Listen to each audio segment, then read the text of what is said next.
तो डॉक्टर साहब सबसे पहले तो ये फरमाइएगा कि आखिर ये मंशूर इलेक्शन से सिर्फ 11-12 रोज़ पहले क्यों आ रहा है? ये 1 महीना पहले क्यों नहीं आया जब पीपल्स पार्टी या दीगर जमातों के मंशूर सामने आए? तैयारी आप लोगों ने बहुत पहले ही शुरू कर दी थी। पहले ज़रा इस पर कमेंट कर दीजिएगा, फिर इसमें क्या क्या चीज़ें शामिल हैं और आवाम को क्या ऑफर कर रहे हैं आप आने वाले इलेक्शन? जी बिस्मिल्लाहिर्रहमानिर्रहीम। देखें, हमने अपना जो मंशूर है इसके ऊपर काम नवंबर में शुरू किया था और उसके ऊपर 36 डिफरेंट एरियाज थे जिनमें काम शुरू हुआ था।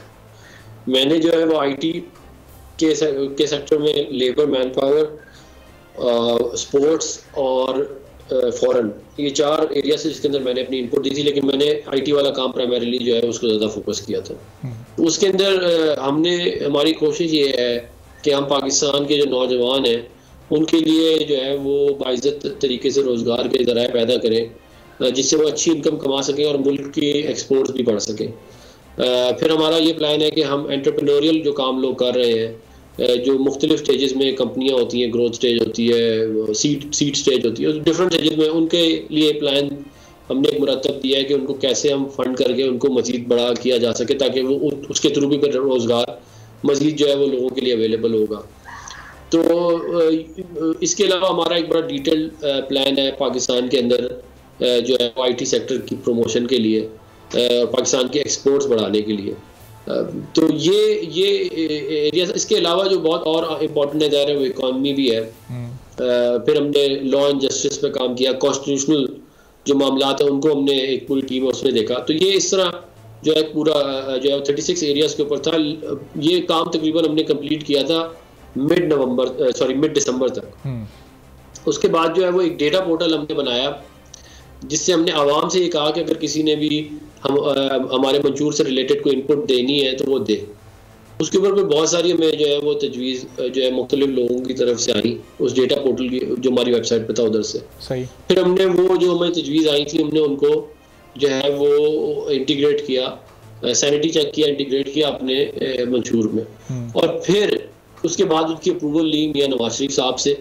उसके अंदर अप्रूवल के प्रोसेस में आपको थोड़ा सा टाइम उसमें भी लगा, फिर ज़ाहिर है क्योंकि एक तो वो सारी चीज़ें चेक करनी थी, फिर मियां साहब खुद भी एक एक चीज़ चेक कर रहे थे, तो वो उसके अंदर जो है वो कुछ टाइम उसमें लग गया। लेकिन अभी अल्लाह ताला की मेहरबानी से तमाम जो हमारे एरियाज थे उनकी अप्रूवल जो है वो मियां नवाज शरीफ साहब दे चुके हैं। तो वो अब कल इंशाल्लाह सुबह जो है वो 11 बजे इनॉग्रेशन है इसकी। तो डॉक्टर साहब आप ये कितने यूनिट फ्री बिजली दे रहे हैं आवाम को और किस किस सूबे में दे रहे हैं और फिर किस किस की तनख्वाहें और कितनी कितनी बढ़ा रहे हैं आप लोग? देखिए, हमारा जो है वो फोकस है सोलराइजेशन के ऊपर, ऐसे मौके पैदा करना जिससे लोग सोलर पैनल लगा के इंडिपेंडेंट हो जाए ग्रिड से, बल्कि ग्रिड को बिजली भी बेचें। उससे उनका भी फ़ायदा है, मुल्क का भी फ़ायदा है। फिर हमारा ये प्लान है कि हम ये ज़रूर रिव्यू करेंगे, मगर ज़ाहिर है ऑफ कोर्स ये फेडरल लेवल पे नहीं होगा, ये प्रोविंशियल लेवल पे ही होगा कि हम कुछ अगर ऐसे लोग हैं जिनको हम बिजली कम कीमत पे अगर उसको मतलब बजट भी ऑफ कोर्स उसको भी देखना पड़ेगा। अगर हमारा कुछ हो सका तो उनको ज़रूर हम रिलीफ देंगे। मतलब बिजली के नर्क कम करने का भी हमारा प्लान है, गैस के नर्क कम करने का भी प्लान है, और फिर जो है वो सोलराइजेशन के थ्रू आवाम को मजीद सपोर्ट करके ताकि उनके अपने जो है वो उनको बिजली के बिल कम आए या ना आए। तो ये हमारा प्लान है। जो तनख्वाहों का मामला है, देखें ऑलरेडी हम कोई 400-500 अरब रुपए जो है वो वफाक खर्च करती है मुख्तलिफ इदारों को चलाने के लिए, और उसमें इदारे आपने वफाक के इदारे चलाने उनको लोगों को तनख्वाहें देना ज़रूरी होता है। मगर जो है वो उसके अंदर ये कह देना कि ये डबल कर देंगे, मेरा नहीं ख्याल ये मौजूद बात है। ये शायद पॉसिबल भी ना हो। पहले साल तो बहुत ही मुश्किल होगा। ये उतना अट्रैक्टिव लग रहा है क्या कहने में और सुनने में जितना बिलावल भुट्टो जरदारी साहब ने मंशूर को जिस तरह पेश कर रहे हैं? क्योंकि अब वो चाहे ऑप्टिक्स की हद तक हो चाहे सिर्फ सुनने की हद तक वो कह रहे हैं हम तो 300 यूनिट फ्री बिजली देंगे और वो हम पूरे मुल्क में देंगे और तनख्वाहें डबल करेंगे। तो फिर वो कह रहे हैं कि जब वो शेर आता है वो तो खून चूसता है, आप मुझे मौका दें, चौथी बार किसी को मौका ना दें। तो ये इस तरह की जो कैंपेन आपके खिलाफ हो रही है, इसका कोई ऐसा सॉलिड रिस्पॉन्स नहीं हमें नून लीग की तरफ से देखने को मिल रहा है? देखिए, बात ये है कि अगर आपने 2 करोड़ लोगों को 300 यूनिट फ्री देनी है और 40 रुपए का यूनिट है, तो आप ये लगा लें ये 100 अरब रुपए से ऊपर चला गया मामला।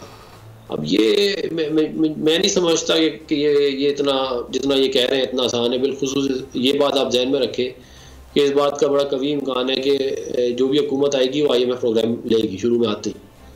तो ये वो ऑलरेडी IMF आपको कह रहा है कि आप सब्सिडीज विड्रॉ करें, आप मजीद उसके अंदर और सब्सिडीज डालेंगे। तो मुझे नहीं समझ में आती है कैसे ये कह रहे हैं और ये कैसे ये करेंगे। मुझे लगता है कि ये वही वाला 50 लाख घर और 1 करोड़ नौकरियों वाला मामला हो जाएगा। अच्छा। हम जो है वो जो बात कर रहे हैं, जो मैं बातें कर रहा हूँ और जो कल आएंगी मंशूर में, उसकी हम पूरी तैयारी की है।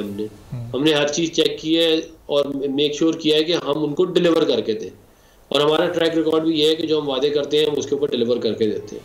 तो इंशाल्लाह जो है वो जब कल आएगा तो आप देखिएगा, उसमें काफ़ी सारी चीज़ें हैं आवाम के लिए। ठीक है। सब्सक्राइब करें और बेल दबाएं ताकि कोई खबर रह न जाए।